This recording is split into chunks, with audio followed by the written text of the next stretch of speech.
I am a figment of your imagination. If you looked at those words, you might go, well, no, you're there. You're some guy on YouTube talking. This is happening in a way. But I, being a separate me or person here, is a figment of your imagination. There is a story playing, and that story can be known, and the character in the story is I, and that's an interesting thing. That's an interesting story. But the ultimate nature of what this is, the interconnected, non-separated nature of what this is, I don't know what that is.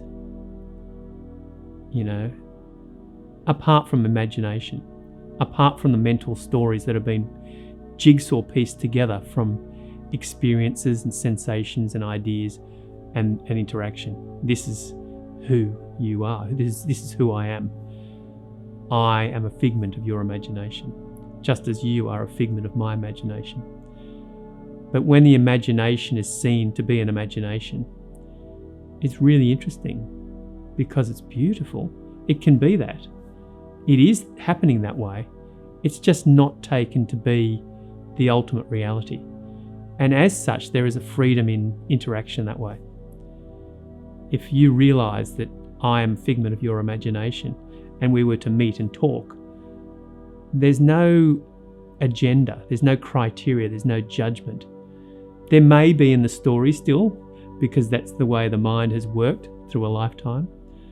But the reality is, if that keeps seeing and then the story is really seen, it becomes fluid, becomes a little bit more, it becomes an interesting texture in this infinite consciousness, awareness that's expressing, but it's not real. So it can be that way.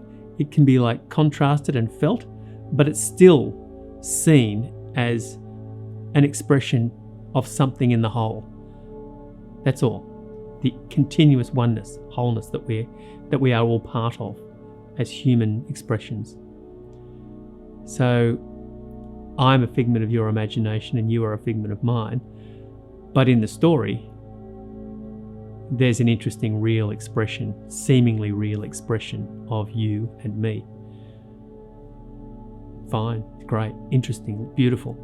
Live with that, but always open the perspective to what it is in.